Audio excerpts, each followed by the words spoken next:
Now available in paperback and e-readers, Spinsterella Goth Girl Summer. Take a trip into the macabre world of goth modeling in the new millennium in this spooktacular Spinsterella story. Pick up your copy of Spinsterella Goth Girl Summer in paperback and e-readers at Amazon.com and online booksellers everywhere.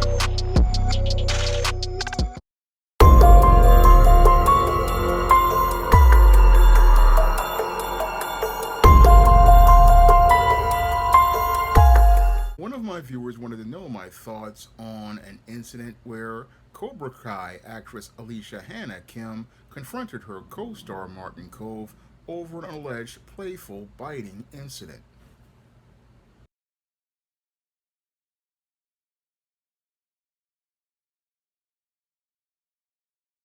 The event is now wrapped up, but this is where drama unfolded between co-stars of the hit Netflix show Cobra Kai when one assaulted the other. Cannot bite people. That is not okay. Police body cam video shows actor Alicia Hannah Kim confronting co-star Martin Kove after he allegedly bit her arm hard.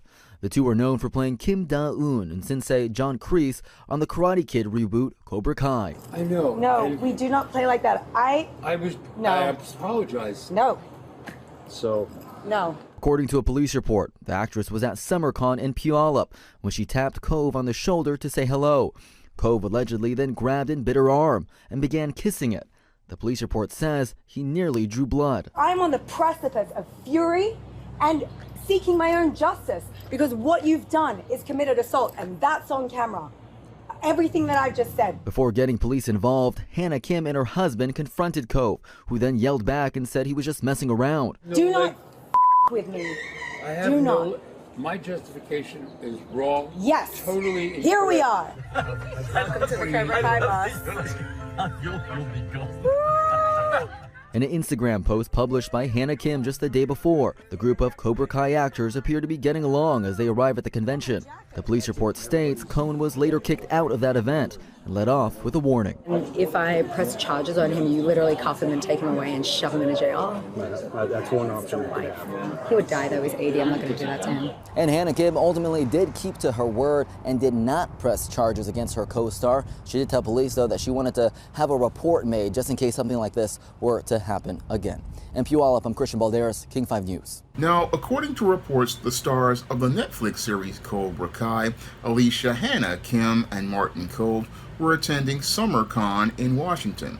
And as they were at an event at SummerCon, Alicia Hannah Kim decided to approach Martin Kove from behind and tap him on the shoulder, and that's when Martin Kove allegedly bit Alicia Hannah Kim on the arm to the point where it almost drew blood, and then began to look to kiss her arm.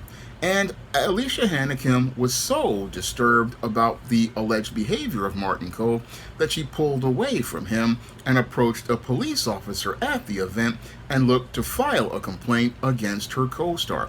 And in this body cam footage, Alicia Hannah Kim went on a rant on Martin Kove and was looking to file a police report and look to again report the event in an effort to try to make a record of it. Now, this whole incident basically is a case of assault and the type of behavior that's completely inappropriate in the workplace, and shows how Martin Kove really doesn't understand how to do business as related to the entertainment industry as a professional. Now, in my book, Stop Simping in the Workplace, I tell people how to identify not only predators like this, but I also explain how to behave in a professional manner, and it seems like Martin Kove didn't understand the basic rules of the workplace as related to your job. Now, Martin Kove basically was enabled by a work environment that Alicia Hannah Kim talked about as related to people being really playful, and that's not a good work environment for any executive producer or director to have as related to their stars on their show. No, like I talk about in my book, Stop Simping in the Workplace, you really need to maintain a professional environment and maintain professionalism among your performers and your staff, because as a production company, again, this reflects badly on the leadership of that whole program, because when you have people talking about they basically are playing on your set, it basically shows that there is no real leadership as related to that whole space, and really sets a really bad situation to be set up. Now, I don't know what's going on with the producers at Cobra Kai, but in this era of the Me Too movement, you really don't want your stars going out here and participating in incidents like this, because under the interpretation of law set by the Bill Cosby conviction, all it takes is a simple allegation, and it can cost a man his professional reputation and possibly his freedom. And that's possibly what almost set up here with this whole assault on Alicia Hannah Kim that was allegedly perpetrated by Martin Kove. A whole situation that basically could have destroyed Martin Kove's reputation and may possibly destroy the reputation of the 78-year-old man, all because nobody in this production company talked to these stars regarding how they're supposed to work when they're off set, and did not go out here and establish any sort of professional boundaries at the job. Now, as someone who does write screenplays, I know from my years of studying the entertainment industry that you have to understand you need to have a protocol when you're out here in the public, because when you are a public figure like Alicia Hannah Kim or Martin Kove, you have to understand you are always working when you're out here in the public. And when you're out here in the public, you're working for two people. One, you're working for yourself at first and foremost. And two, when you're on a show, you're working for a production company.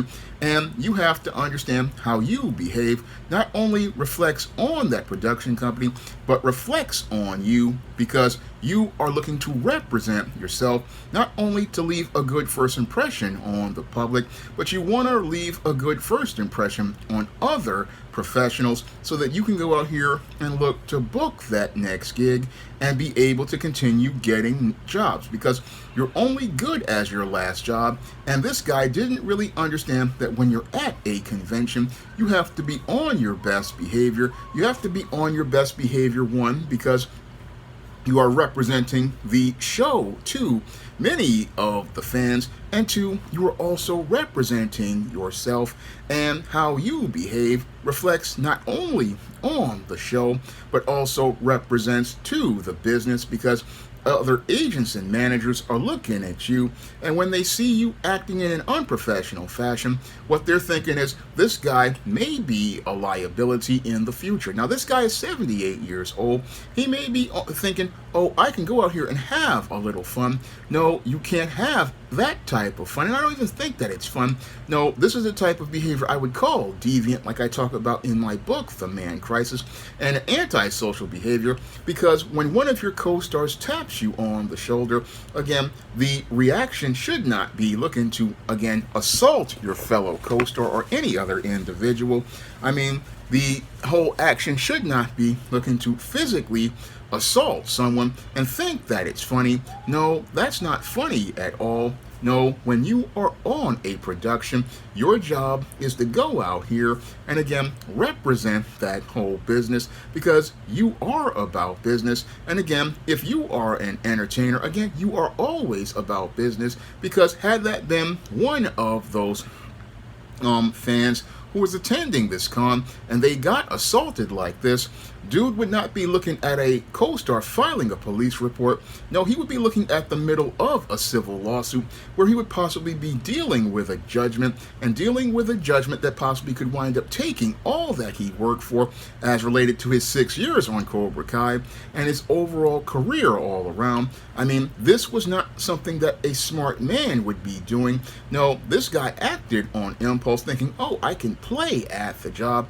And again, this is why you have to have leadership in place to let people know what their job is. You need to have leadership in place to let you know, okay, we are on this set, and again, when we're working, again, we have to maintain professionalism. There is no playing on the set. No, that's what a smart executive producer sets up and sets boundaries from day one with their staff, and then further talks about this, that when you are on the job, even if the show is basically over, again, you're representing yourself as related to your business, and this was not good business all around. No, this was a type of dysfunctional behavior a dysfunctional beta male would participate in, like I talk about in my book, The Man Crisis, and participate in this behavior because they don't really understand the concept of boundaries, nor do they understand that when you are off the job, when you're working a con, I mean, I know that if ever I was to go to a con and work a table, I understand that I am working and I need to maintain a level of professionalism. I need to maintain a level of professionalism where I show respect to people, and I need to maintain a professional distance and professional boundary. Even when you're dealing with friends and coworkers, that when you're out here, you don't play around, and you don't play around because you have too much to lose. Because when you're at these conventions, again, you're representing yourself, and if you act out inappropriately, what can happen to you is you could wind up losing your business. You could wind up losing business and not being able to get booked for that next job, or be in a place where you would get a tarnish on your reputation, where people don't trust you. So it's not a good thing to do, to go out here and pull a stunt like this, thinking that you're playing around. And again, playing around is not something any serious professional does when they're out here as related to their business, whether it be a screenwriter, whether it be an actor, whether it be a director or an executive producer or even a comic book artist.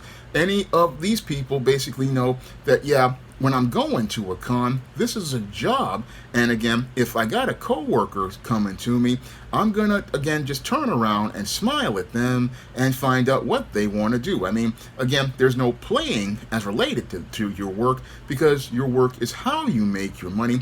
But sadly, Martin Kove really didn't understand this at all, that he didn't understand that when it comes to your job, again, there ain't no playing around for a man. Again, this is how you make your living. This is how you make your bread, and you don't want to go out here and do something stupid to get yourself messed up. And I have to say that Alicia Kim basically handled this the right way. I mean, when it came down to this whole situation, she handled it like a professional, and not looking to go out here and look to, again, make a big deal as related to the media. No, she ran directly to a police officer. She filed a police report for this alleged assault. Now, while she did not press charges, she does have recourse as related to things. But what I think she wanted to do was set a boundary for behavior, because you cannot go out here and bite people. That's what the officer told him. You cannot go out here and bite people, because that's an assault. That's an assault and battery on a person. And again, he's lucky he's not sitting in a jail. He's lucky that this young woman basically had compassion and mercy on this 78-year-old man, and again, showed respect for her elders. I mean, this woman basically handled this in a very professional fashion, because when she went to this convention, again, she understood she was working. She possibly just wanted to go out here and talk to a fellow co-star, but this guy basically escalated this situation into violence, and as he escalated the situation into violence, he wound up assaulting his co-star by biting her, and again, just freaking her out. Now, I understand that, again, on certain sets, again, when there's weak leadership as related to the executive producer, they don't sit down and talk to their stars, but a strong leader is going to sit down and talk to their stars on day one and let them know that, again, when you are working out here, again, your conduct is reflected as related to the business, again, and you have to understand you are working even when you're at a leisure event like a Comic-Con.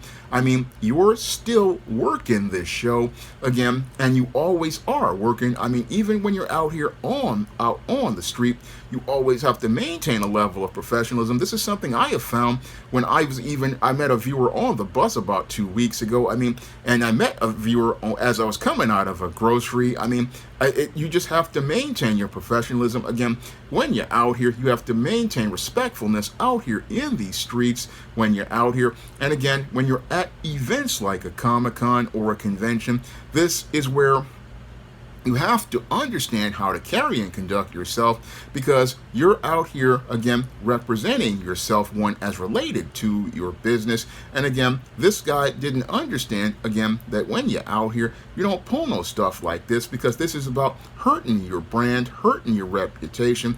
You don't go out here and do stuff like this. Now, this guy, again, basically, again, he's at the end of his career. He thought, oh, I can just go do whatever I want. No, you can't do whatever you want. Again, you have to respect people and respect their space. You have to respect people as related to their boundaries, and you have to respect people all around. But this guy basically proves my point that I talked about in Stop Simping in the Workplace. When you are out here as a man or a woman, again, you have to maintain a level of professionalism, and again, be about that professionalism when you're on the job. And you have to understand that if you're not about professionalism, you can wind up in one of these situations. And this guy basically better thank his white privilege that she didn't press charges, because had she pressed charges, this 80-year-old man would be going from the Comic-Con to the county jail, and would possibly be dealing with Bubba and Tiny, Roscoe, Big Dave, Melvin, and Mr. Sprinkles, trading him for the items of the commissary like Little Debbie snack cakes and Teenage Mutant Ninja Turtle pies, and having to deal with the secret of Mr. Sprinkles ooze, and he would have possibly suffered that situation. But he's lucky, again, that his co-star Alicia Hannah Kim handled this in a professional manner and handled it in a reasonable way that showed me that this wasn't about destroying a man, but letting him know what the boundaries are as related to the modern workplace. Now, if you want to learn how to understand the rules of the modern workplace and be able to learn what boundaries are there, you can pick up my book, Stop Simping in the Workplace, on Amazon.com in paperback and Kindle format. You can also find Stop Simping in the Workplace at other online booksellers like Draft the Digital, Google Play, Barnes & Noble, and big box retailers like Walmart and Target. And if you'd like to see me make more videos like this viewer wanted to request, you can drop a donation for a minimum of $15 to the PayPal or the Cash App by clicking the links in the description box, and if I know something about that subject, I will make that video for you. That's all I have to say for this video. You can comment, rate, and subscribe. Now available for the first time in paperback. Stop Simping in the Workplace. Men, learn what you need to know in order to protect your job from workplace predators with Stop Simping in the Workplace. Available in paperback at online booksellers everywhere. Now available in paperback and Kindle Unlimited. The Man Crisis. Learn why so many men are struggling to find their way in an increasingly gynocentric world in The Man Crisis. Get your copy of The Man Crisis in paperback and Kindle Unlimited today. Support Black-owned and Black-operated digital broadcast media. www.niceradionetwork.com. Nice Radio Network, broadcasting 24 hours a day, 7 days a week.